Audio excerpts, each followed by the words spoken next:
we thought we'd have. So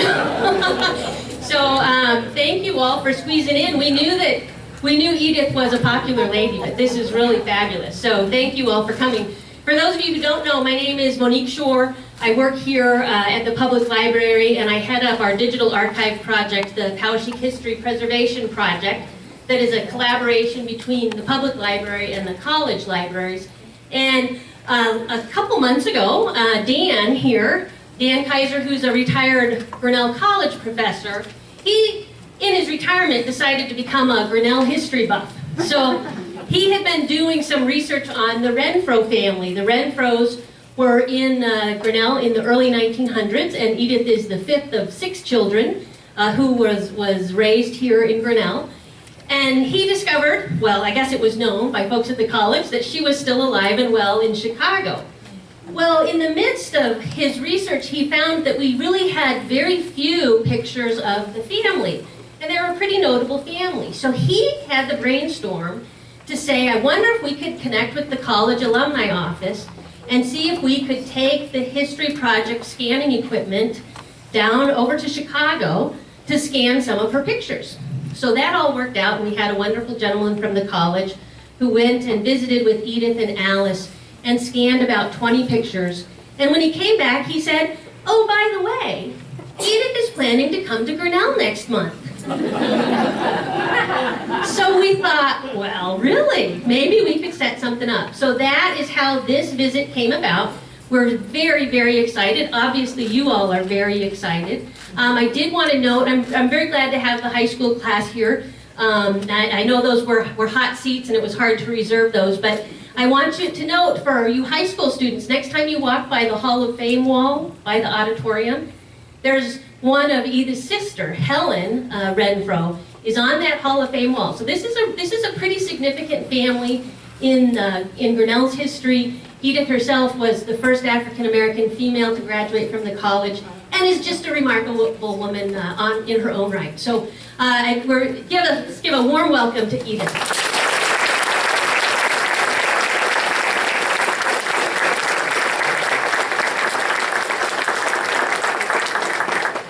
Thank you. I know what it's like to be with a rock star now.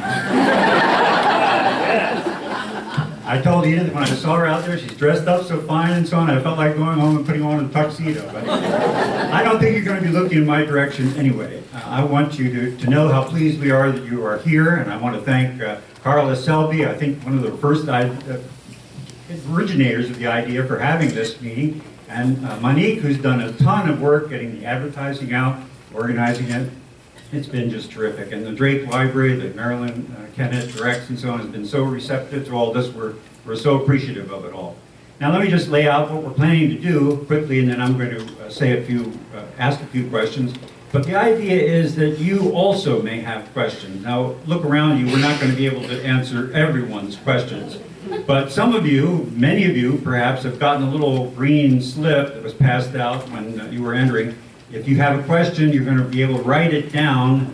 Don't use both sides, please. Just try to condense it onto one side, and we'll collect them partway through the session and see if we can't answer at least some of those as well. But to get that underway, I'm going to ask a few questions. You know already that Edith this is one of the few occasions when I can say, I'm speaking to someone who's older than I am. But she doesn't act like it, I have to say. But still, I'm going to glory in the moment anyway. I'm going to ask a few questions. We have about 100 years worth of living to go through. We're going to concentrate mainly on things that happened in Grinnell. All right? Edith was born in 1914 in Grinnell, went through the Grinnell schools, and went through Grinnell College. When she left town in 1937 to work in Chicago, and so pretty much of her time has been in Chicago since then, I think. So we're going to try to concentrate mainly on that period up to 1937. Doesn't mean that you have to restrict your questions to that, but that's where we're going to go from here, okay? Please don't anyone say the word fire. Okay? We're kind of packed out here, and so let's try to go. I already warned Edith that the first thing I wanted to ask her, it seemed like it was reasonable to begin at the beginning. So I'm going to ask her, what's your earliest memory? My earliest memory was when I was 3 years old. We moved from 511 2nd Avenue before 11 First Avenue, and there was a telephone on the wall. Now, I don't know whether you all remember, but there was big wooden things up on the wall. And everybody's telephone was on your line. And oh, that was the most exciting thing. And we did not have electric until we moved to 411. And so those are my earliest memories of Grinnell. Pretty good. Does anybody remember what a telephone on the wall was? Well, let me ask you this. One of the photos, Edith, that we acquired, I think this is one that Vince scanned in Chicago, shows your mother and father in the living room. Your father, I think, is reading the newspaper, and your mother seems to be crocheting or knitting, something like that. I see in the back, behind it, a piano. I'm wondering, what sort of reading and activities happen in your household? You, I know, played the piano. Did anybody else in your household play or play another instrument? Or? I don't know whether you know, but back in those days, every child was supposed to play something. So my sisters learned to play the piano, even if we couldn't play. My brother took violin lessons. Did you ever hear somebody screech on a violin? So that was what we had to listen to when he was a year and a half younger than I. And he took. I had a sister that played violin. Believe me, I know what you're talking about. I'm not sure that my ears have recovered yet. What about, was there a regular newspaper? Did your dad read? We did not. We were poor as Bill Church. We did not have a newspaper. Every Sunday, my father bought the Chicago Tribune. That was his, and that was probably what he was looking at in it. And my mother was either chatting, doing embroidery, or sewing. She always was busy when she sat down. And the piano was a main thing in our living room because at that time, in those years, they had 12 black men who were here on Rosenwald Scholarship. And they came to our house every Sunday to have jello and sing with my sister playing the piano. Sounds like fun, except maybe for the jello. Yes, actually, these were students at the college, right? The Rosenwald, Rosenwald scholars. And some of you may know that one of the gravestones out at Hazelwood Cemetery is the gravestone for one of these students, Mona Chi, who was here and fell very seriously ill while he was a student here and never recovered. And he was a student from Liberia? Africa. Yeah, from Liberia, and never recovered, and his remains are now out at Hazelwood Cemetery. So it was a way in which that body of students, these were male students, I think all of them were, at the college at that time. You know that Edith was the first African-American woman to graduate from Grinnell College. So we're talking about Africans and African-Americans who were students at the college in the 1920s and early 30s mainly. But these are people who spent time over at Edith's household. Let me ask you something else. You, at one point, I can't remember whether it was in the interview you did for the Grinnell magazine or somewhere else, you talked about playing at home, and your mother often wanted you to play close at hand and so on. What did you play, and with whom did you play? When I was living at that house, there were always a lot of children. The Ballards, the Revises, the Cisco, they all were neighbors. And we could only play until dusk. We didn't play after dark. And we had a big yard because 411 is 150 by 150. So you know that's a big yard. So we could always play. And my mother wasn't very far away. And you know, we had plenty of garter snakes. And we loved those garter snakes. We had a great time playing hide and seek and pump, pull away, and all the good things. 411 First Avenue, many of you will know, if you head out to the cemetery, go down First Avenue and so on. 411 is the block just before the entrance to the cemetery. It's on the north side of the street, I think. And when you go by it, you'll still see it's a very big lot, and you can imagine the space that was available there for kids to make fun with. Did you or your friends ever go? Arbor Lake is not very far away. Did you ever go to Arbor Lake for playing or something? We always crossed the street, went through the cow pasture, and walked to the lake. And we were always afraid that the cow would decide he wanted to look at it. I was afraid of him. I always ran real fast to get out of the pasture.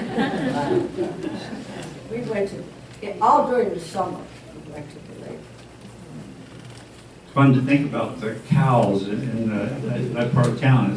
Every once in a while I hear a chicken in town, but I haven't yet run into a cow in town, but that was another time, I guess.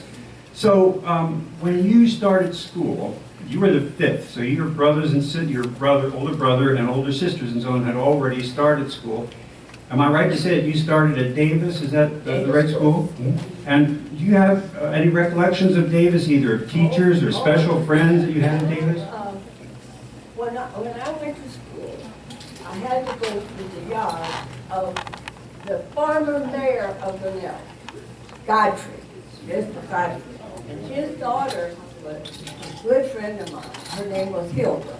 And her younger brother, Ralph, was in my class. So I went by her yard every day going to school. And when we came home, her mother had the teapot on the back of the stove because they were from England. And they kept that pot always on the back of the stove. Always had a cup of tea when I went by their house. And one of the boys that was in my class was Donald Bond. And I don't know whether you remember anything about him or not, but he was on the atomic energy.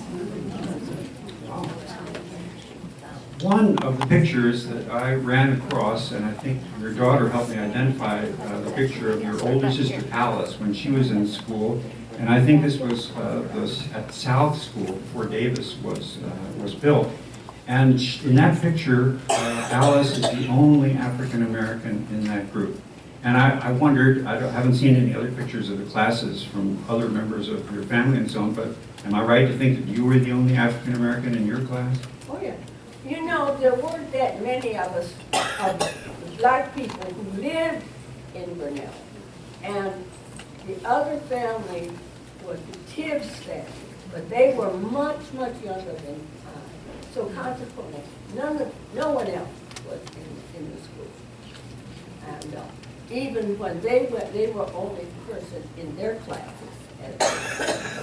Because, well, my older sister and the two older sisters, they were 2 years apart. And they were in school, well, at similar time. And my brother, who was 7 years older than I, he was sent away to Hampton Institute when he was 13 because my mother wanted him to learn a trade because the only thing he could find to do in Grinnell, because you know we were poor, so we all had to do something. So he cleaned the brand apartment. That was something for him. So she said, no, that's not good. She saw to it at 13, he went away. And he never came home. I'm going to pause just for a minute. I'm going to readjust your microphone, Edith, so that it's a little closer to your mouth. There are some baskets going around. If you've got those questions, we'll collect those, and Carla and I will try to sort some out. So be sure to add your notes there. Maybe I should sing for a while. No? Dance? Would you like to dance? So, I was thinking about school again. Can you, Davis School in particular, although maybe if you want to think about some of the later schools when you went to the junior high or high school, I'm wondering whether any teacher or teachers stands out in your mind as having been particularly influential when you were at school, for you. Well, when I was at Davis School, the 6th grade teacher was Ina Sprague. And she was very dominant, and she taught us, you must learn these poems. So every month we had to learn a poem. And she was a pretty teacher. How many of you knew or know of Ina Sprague? Yeah, quite a few out here. Any other teacher that stands out in your mind, either for Well, real? when I was in high school, I took a world geography class with Miss Ortell. Miss Ortell was the geometry and algebra teacher, but she also taught this geography class. And she told us things that we never knew about the world, about why the winter, the sun was closer to the earth. It wasn't hot because it wasn't that long.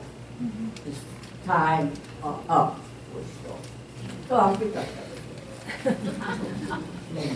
I'm wondering whether, in your school experience, many of you will know, if you read the earlier interview that Edith did, she said some remarkable things about her experience, that although there were a lot of reasons in Grinnell for a black person to be offended at various practices, from places you weren't admitted to go, Candyland, for example, refused to admit African Americans.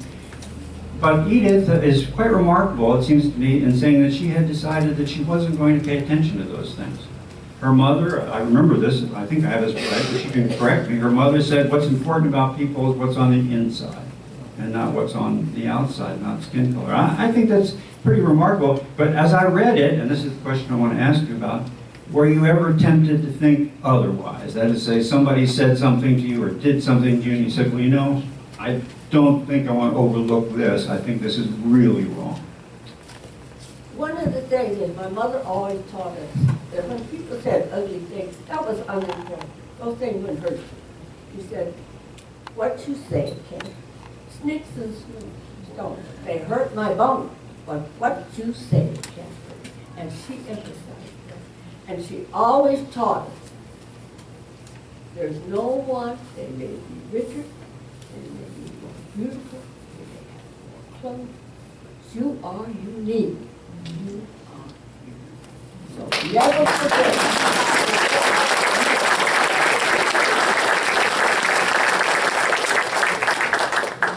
And she is unique. I agree with that. Your older brothers and sisters went far away to school, college. You decided to go to Grinnell College. Why did you choose Grinnell when you might have gone to Virginia, you might have gone to Tennessee, someplace else? Why did you choose Grinnell? One of the things, Grinnell has always been important to me. I love Grinnell. Wherever I am, I say, Grinnell is my home. So, that's why I didn't go anywhere. Now it's going to be time for me to sing for a while. Edith voices her voice here. She's so kind to submit to all this, and we're so grateful to do it. We don't want to put her into a difficult spot. Am I right to remember, Edith, that you lived at home when you went to college? Yeah. My mother said, I can't give you any money to go to college, but you can live at home. Have a place to stay and have your board. But you were still part of the, I can't remember what they call this now, but the dorm system or something. When there were parties, you were part of I can't remember. When somebody from the city went to Grinnell College, they were affiliated with either a dorm or one of the boys' places, project. And I was a member of Reed. Do you have any Reed? Yeah. You got sisters, brothers out there in school. Yeah. One of the nicest things I remember about is when we had the Yule log at Christmas. Tell us a little bit about it. I think a lot. Well, every year, the Yule log was brought out, and we had a special service, and we relighted it and sang Christmas carols around the fireplace. It was lovely. Any of you remember the Yule log? Yeah, we've got some people here who are part of that. See? Yeah. You're not old. It just means you remember things well. At Grinnell College, though, again, as had been true for you in high school, you were the only African-American woman, is that right? And did you find it any different from what it had been in high school? Was it better or worse? Or? You know, one of the things is, don't forget, people are people. And everyone is different. Some people are very nice, and some people are not. And consequently, if you're not nice, you let them alone.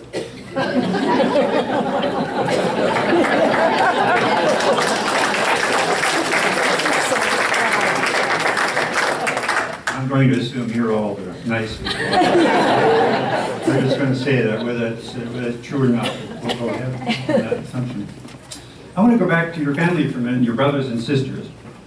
About who, by the way, I could bore you about this. They were remarkable people. Edith is a remarkable person, but what I came to learn about her older brother especially, and her older sisters even more so, quite remarkable people. I'm curious to know how you related to them. I mean, were you closest, let's say, to Helen, your oldest sister, or Alice, or did they sort of guide you through school, or were you closer to your younger brother? It's just a couple of years younger than you. My brother and I were so close that when a person saw us, if they saw my brother first, they would say, Paulie, Edith. And if they saw me first, they'd say, Edie, Paulie. So we were like twins. And now, the closest sister was 6 years. That was just like being in a different family, because mother was really an empty nester when she had us. Because the girls worked on a place so they could go to college. And my brother was sent away at 13, so consequently, you see, none of them were in, just the two of us were at home. And we were the biggest pests in the world.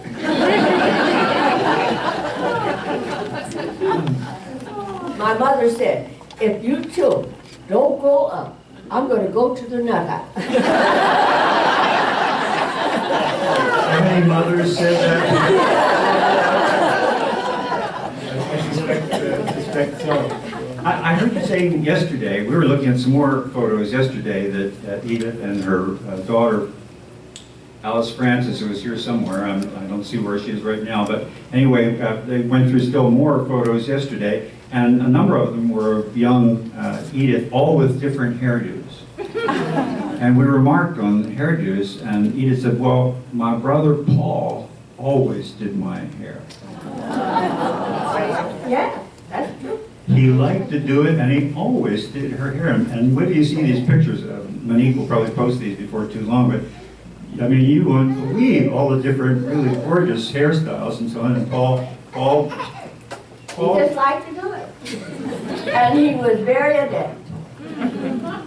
Paul was the sixth and youngest, so he was about 2 years, right? About 2 years younger. Year and a half younger than he is. So those are the two who were the closest. I was something like that. Maybe some of you too. I was born 6. My first 5 brothers and sisters all were close together, and so they had their own unit, and then I was a single baby, basically, right? So you two were a little bit like that. Maybe you were separate, yeah. Because if I saw the older one, or 3 older ones, they might come home to visit on the weekend, and they wouldn't stay very long, and really, they didn't bother with us. And of course, in the very beginning, when we were very small, my sister Alice, that was her job to take care of us. So we were the nuisances. Now, this goes a little bit beyond 1937, but you married here, isn't that right? 1940, did you marry in Grinnell, in your house? Our house. Could you tell us a little bit about the wedding? Do you remember what you wore? It wasn't much of a wedding because I was working in Chicago and we were still very, very poor, my mother said. But, you know, I can't say we were poor because when you look and see, I never lived in an apartment. I always lived in a house. We were never hungry. So consequently, we had to be rich.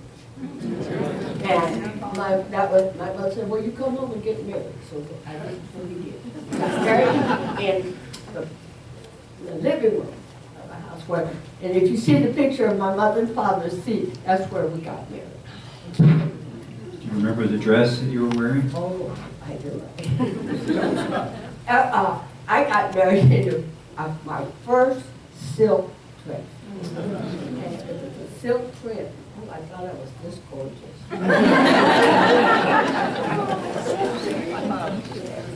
I'd like to follow up on that, but I'm not going to. I have in my hand a bunch of questions that came, and we want to try to get some of these out in case we don't want to wear you out either, so I'm going to send the first one your way. What was the price of tuition at Grinnell College when you were a student? $125 a year. And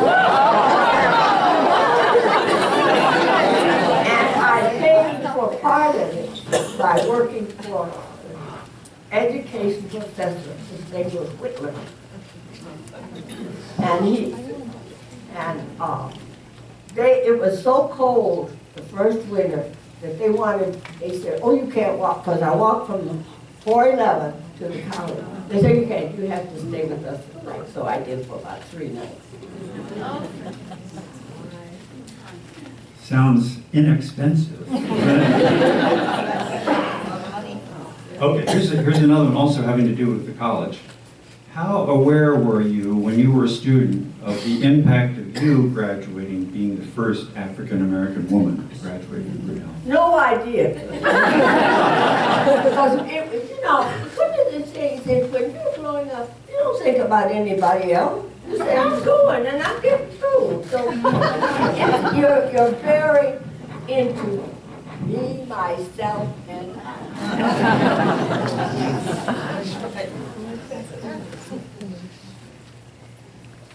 What do you think is the same or different about racism in America today? Well, some things are better, some things are worse, and some things we don't think about. I think she may be running for office. I stumbled into one of these presidential debates.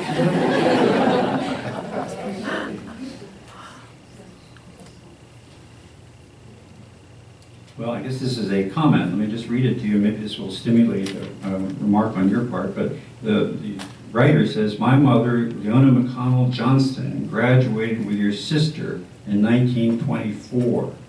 And this was written by Darlene Johnston Baldisberger, who lives in Sealand Park now. I don't know whether you remember those persons. Did you finish with Eva now? Which sister? 1924, that would have been Alice, right? Is that right? It's either Evan or Alice. Yeah, I'm not sure. Because it wasn't Helen. Because Helen finished University of Iowa in 22. Well, yeah, I think it's not Helen. It must be either Alice or, but I don't. Jean. It was probably Evan. Yeah, that would. Baltusburg. Yeah. But I was in school with the Baltusburger too. Oh.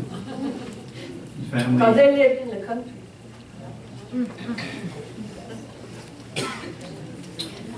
Here's a different question. What do you remember or know about Native American communities during your childhood or during your college experience?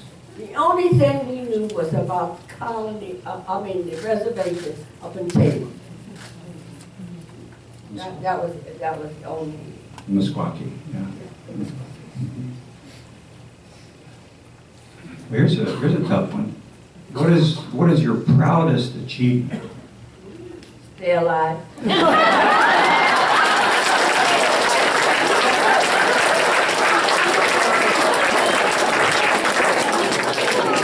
She didn't even blink. I thought that was going to be a tough one.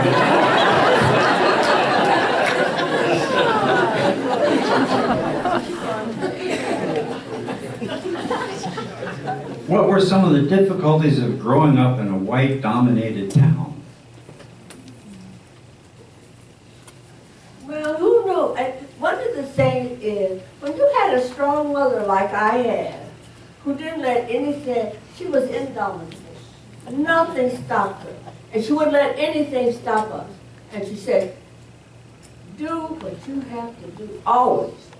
Do it. And if she sent us to do something, don't come back without it. I told you to get it. So if you have that kind of upbringing, that means that you really do whatever's necessary so your mother will, because she will get you. I'm sure there are at least a few mothers in the audience who can sympathize. This reminded me of something I wanted to ask you about your mother. I think you talked about this, and I read more about this when I was reading about Evanel, your sister, who went on to get advanced degrees in nutrition and dietetics and so on, and taught for a number of years at several universities in the United States. But she reported, and I think you said the same thing, that your mother superintended a pretty big garden, and she did a lot of what do you call canning and putting up of vegetables and fruits. Is that right? My father raised, we had a catalog from Henry Field. Everything that Henry Field had in that catalog, my father tried to raise. If my father raised it, my mother can't.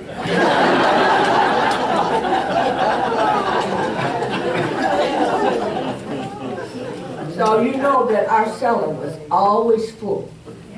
He put the carrots under the ground, and he put the potatoes in a wooden cart in the basement. And Mama's shelves were full of candy.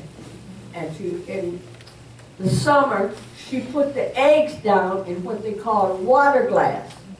And they kept, we had eggs as long as they left. And she put it in the basement. And nobody knows anything about water glass now. And we didn't have refrigeration. Were the eggs shelled or were... Oh no, they were just whole eggs. They were eggs, and you In put their them, shell. They were in their shells, and you put them down in the water glass. And then when you took them out, you just rinsed them off and cracked them and used them just like regular eggs. Well, because they were just like fresh eggs. Salted water? No. Well, before we get into all the particulars, we can duke that one out later, perhaps. The next question reminds me of something I wanted to ask, but I have to say a couple of words of background here. One of the things that I found interesting in researching the history of the family was that Edith's mother, in 1929, had a part in a pageant that was constructed here in town to represent the 75th anniversary of the founding of Grinnell. And the part that her mother played was the part of a slave that was traveling through the Underground Railroad and had stopped off in Grinnell. And so it's, I don't know, I can't remember, 8 or 12 lines, something like that. It's not an especially big part, but it was a part that gave some sense of African Americans being part of the history of Grinnell.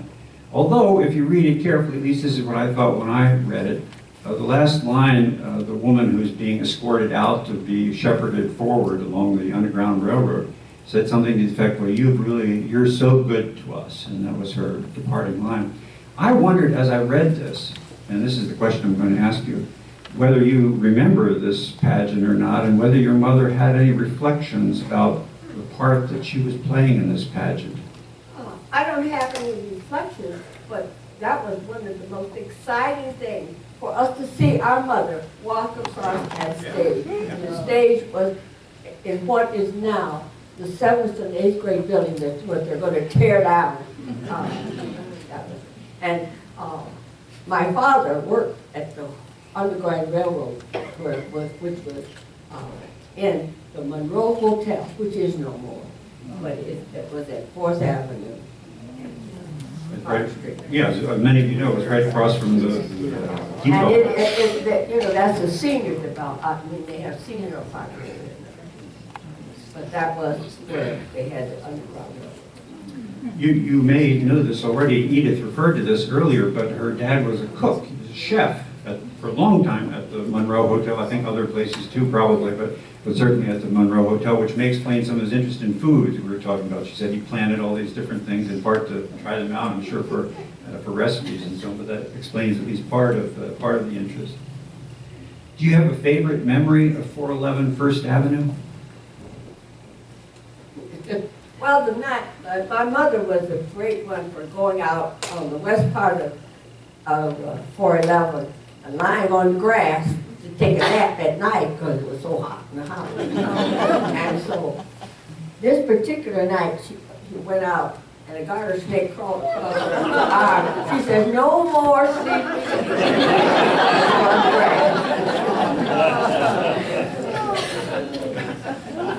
Yeah, I would feel the same way.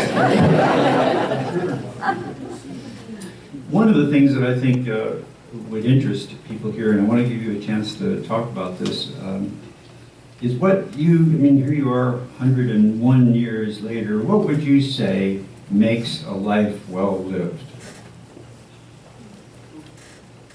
First thing you have to decide is your worst. Never forget that the Lord made you perfect for you. You may not have 2 legs, you may not have 2 arms, you may have not any of those things, but God made you perfect. Just remember that. And count those blessings that God made you perfect. And He has a purpose for you in life.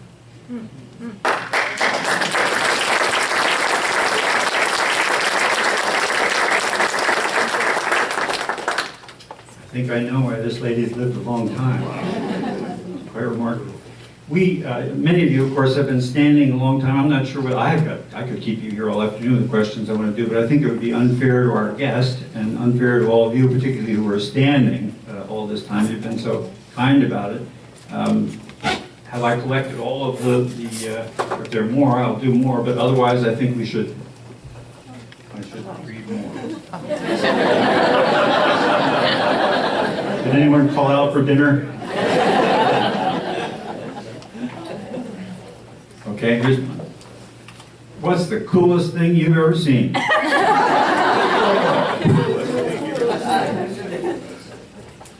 There's so many cool things.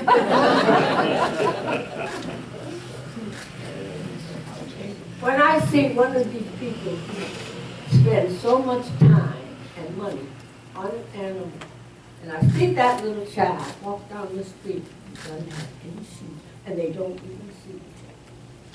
That, I think that is cruel. And how can you do that to another human?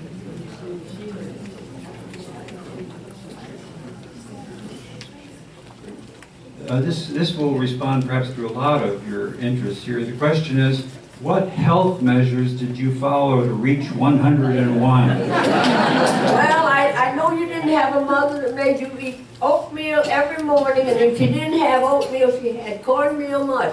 And what mush was left over, she fried for supper.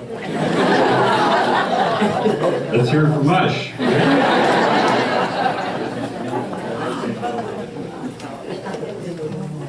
Do you remember any cases of your siblings, your brothers and sisters, talking about how white students treated them? Of course, both of my brothers had a much harder time than the girls. And they had a lot of things happen to them, and especially my youngest brother, who was very outgoing, and he had a lot of doors slammed in his face. He overcame those 2. Well, that reminds me, I meant to ask you about this earlier. When you mentioned that, I think it was you who mentioned that you and your family were not welcome in Candyland. Not welcome. Don't go and darken that door. Well, Not a question of welcoming, but don't come there. was there a sign, or did? Oh, no, they just inserted it. No, they didn't. Inserted. Well, you also said that the movie theater, the Strand, Oh, which was. no, they would let you go to, if you wanted to go to a movie, you could go upstairs. Would they force you upstairs, or again there was a sign or something? The thing is, my mother didn't let us go to the movie, so we didn't care. You know, she just said, we're not going. So, we didn't, and if you never experienced a movie, you didn't miss it because you didn't know what it was.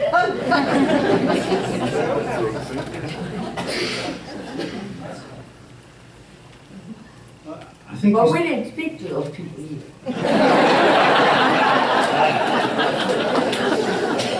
I think maybe they were not so nice. Well, you've spoken about this, but let me just read the question in any case. Did you feel any prejudice against you at the college or in the town in those days? Well, we had a lot of it in the town, but I didn't pay it any mind. Because one of the things is, my mother told me, they don't want you, you go over here, you get it what you want, right here. Forget those people, they don't count. And she did it in her head. Anybody that rejects, forget them, they don't count anyway. They're very ignorant. And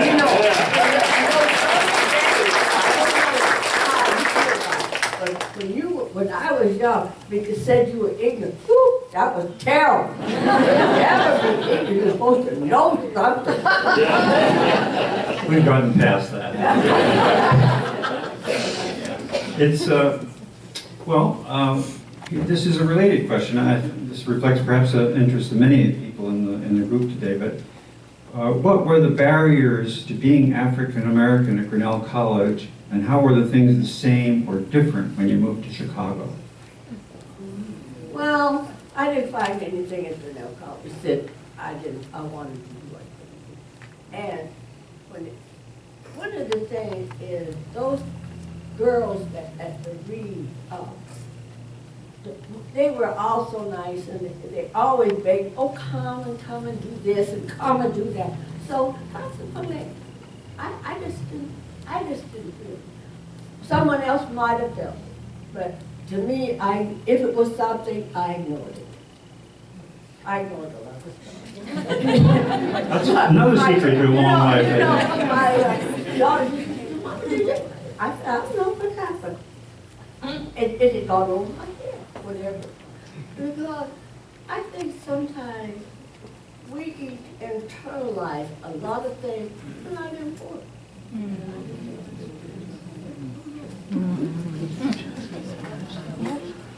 What do you think about how aging is viewed now? Well, they certainly are doing a lot of things for old people that they didn't used to. And if you notice, people are much kinder to help. If you need assistance, everybody, oh, can I fix that? Can I get that? Can I help you right there? And so I think it's much better for old people. Because one of the things, we're living so long.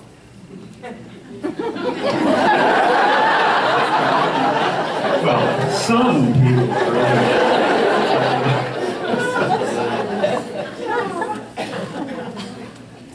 I'm not sure I understand this, but I'll read it anyway. Can you tell about your visits to the farm after moving to Chicago? One of our, barnyard relatives lived down by Europe, and they were members of the family. And whenever we had anything, or they had anything, we visited.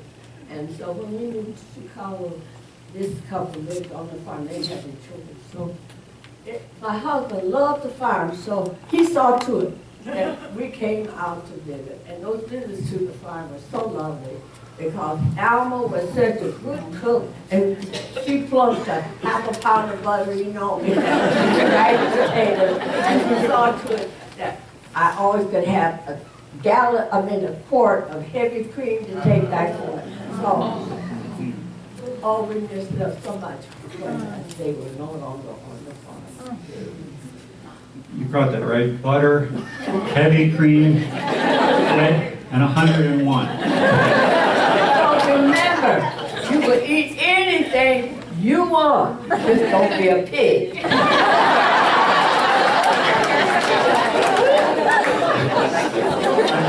I almost made it though. I was with her until she got to the part step.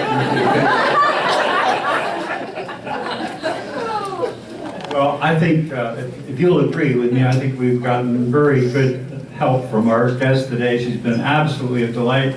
I have to say for myself, I wanted to thank Monique and all the others who made it possible for me to spend this time with Edith, because it's been a pleasure, and I hope you agree with me. It's been a pleasure too. Let's join thanking our guest.